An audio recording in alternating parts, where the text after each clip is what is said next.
తమ్ముడు, నువ్వు badminton ఆడతావా, cricket ఆడతావా, దేశాలు తిరుగుతావా, బుక్కులు చదువుతావా, ఇవన్నీ అక్కర్లేదు తమ్ముడు, అక్కర్లేనే లేదు సివిలా. నువ్వు బ్యాడ్మింటన్ ఆడితేంది, క్రికెట్ ఆడితేంది, బుక్కులు చదివితేంది, వానికి కంపెనీ వానికి ఏం లాభం నీతోటి? దాంతోటి వానికి ఏం లాభం? ఓకే, నువ్వు బ్యాడ్మింటన్ కోచ్కి అప్లై చేస్తుంటే పెట్టి ఇవన్నీ, లేకుంటే ఇవన్నీ ఎందుకు? సైబర్ సెక్యూరిటీ జాబ్కి అప్లై చేస్తున్నావు, ఐటీ జాబ్కి అప్లై చేస్తున్నావు, దానికి బ్యాడ్మింటన్ ఎందుకు, క్రికెట్ ఎందుకు, బుక్స్ ఎందుకు, నావల్స్ ఎందుకు? ఎందుకు బాయ్? అసలు ఇవి అవసరమే లేదు నీ హాబీస్ సివిలా.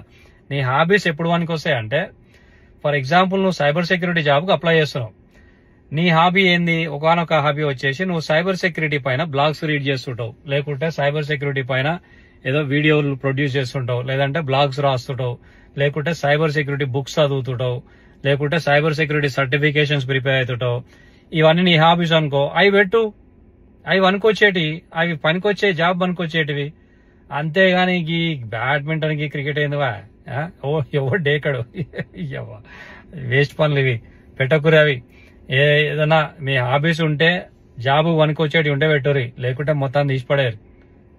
అదే కదా, పనికిరావు. Follow for more. All the best.